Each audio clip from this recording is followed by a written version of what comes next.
Proverbs 29, Phase 1. 1.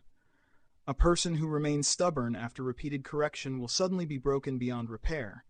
This teaches that ignoring correction hardens a person until collapse comes without warning. 2. When the righteous lead, the people rejoice, but when the wicked rule, the people groan. This is saying leadership affects the emotional and moral climate of a society. 3. A man who loves wisdom brings joy to his father, but one who keeps company with prostitutes wastes his wealth. This teaches that wisdom builds legacy, while indulgence destroys it. 4. By justice a king gives stability to the land, but one who exacts heavy tribute ruins it. This is saying fair leadership strengthens a nation, exploitation weakens it. 5. Whoever flatters his neighbor is spreading a net for his feet. This teaches that flattery is manipulation disguised as kindness. 6. An evil person is trapped by his own sin, but the righteous sing and rejoice.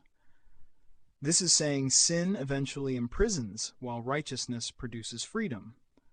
7. The righteous care about justice for the poor, but the wicked have no such concern. This teaches that the righteous understand and care about justice for the poor, while the wicked do not. Compassion reveals alignment with God's heart. 8. Scoffers inflame a city, but the wise turn away anger. This is saying mockery escalates conflict, but wisdom diffuses it. 9. If a wise person argues with a fool, there is rage or laughter, but no resolution. This teaches that wisdom cannot reason with refusal to listen. 10. Bloodthirsty people hate those of integrity and seek the life of the upright. This is saying righteousness exposes evil, provoking hostility. 11. A fool gives full vent to his anger, but a wise person holds it back. This teaches that self-control is a mark of wisdom. 12. If a ruler listens to lies, all his officials become corrupt.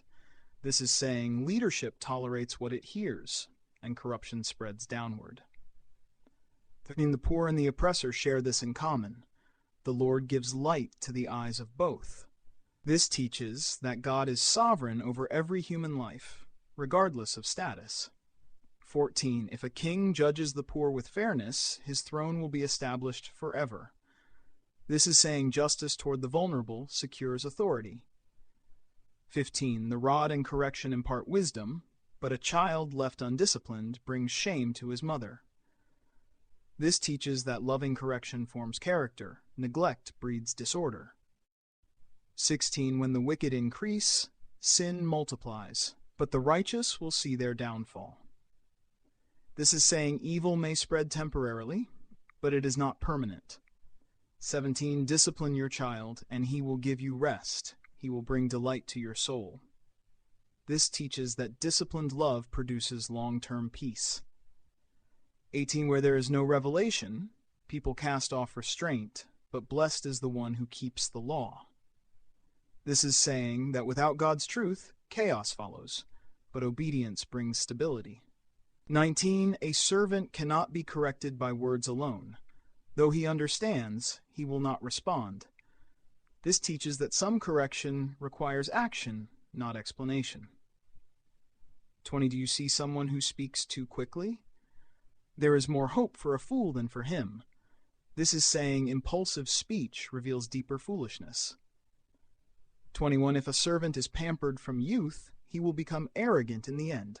This teaches that indulgence without discipline breeds entitlement. 22. An angry person stirs up conflict, and a hot-tempered person commits many sins. This is saying uncontrolled anger multiplies wrongdoing. 23. Pride brings a person low, but humility brings honor. This teaches that elevation follows humility, not self-exaltation. 24. Whoever partners with a thief hates his own life. He hears the curse but reveals nothing. This is saying silent complicity is self-destructive. 25. Fear of man sets a trap, but trust in the Lord brings safety.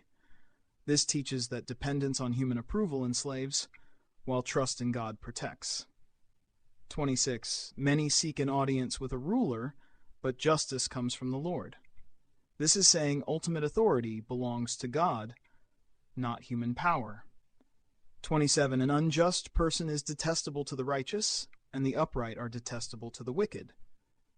This teaches that opposing values naturally repel one another. Proverbs 29, Phase 2. Historical and cultural anchorings. Proverbs 29 reflects a covenant society where leadership, justice, family structure, and moral restraint determined communal health. Kings, judges, parents, and elders were expected to uphold God's law, not merely enforce order. Discipline was understood as formative, not abusive, and correction was seen as mercy rather than cruelty.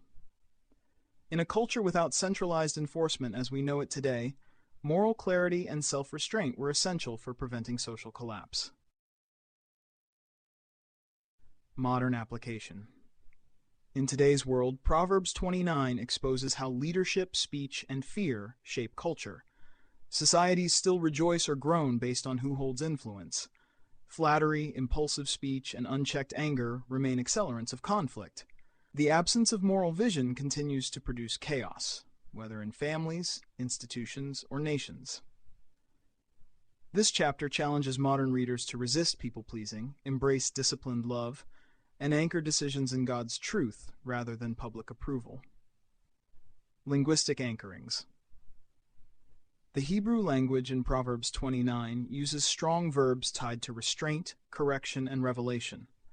Words translated as vision or revelation imply divine instruction, not personal ambition. Terms associated with anger and pride suggest ongoing states rather than isolated outbursts. The Veritas 365 translation maintains this intensity while expressing it in contemporary language that preserves clarity and urgency without softening intent. Theological anchorings. Theologically, Proverbs 29 affirms that God governs both private character and public order.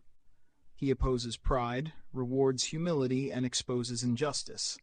Fear of people is portrayed as spiritual bondage, while trust in the Lord produces security. Discipline reflects God's own corrective nature, aimed at restoration rather than destruction. This chapter reinforces that righteousness is not neutral. It actively shapes outcomes. Key themes: leadership and influence. Authority impacts collective well-being. Discipline and correction. Loving restraint forms wisdom. Speech and anger. Words and temper reveal the heart. Fear versus trust. Human approval traps. Trust in God frees. Moral vision. God's truth preserves order and restraint. Closing thought. Proverbs 29 confronts the cost of ignoring wisdom at both personal and societal levels. It reveals how pride, fear, and flattery quietly erode stability, while humility, discipline, and trust in God produce peace. The chapter calls readers to examine who they fear, how they lead, and whether their lives reflect submission to divine truth or reaction to human pressure. Reflection prompts. Where might fear of others be shaping your decisions more than trust in God? How do you respond to correction, defensively or with humility? What influence do your words and temper have on those around you? Where is God inviting you to exercise discipline that leads to long-term peace?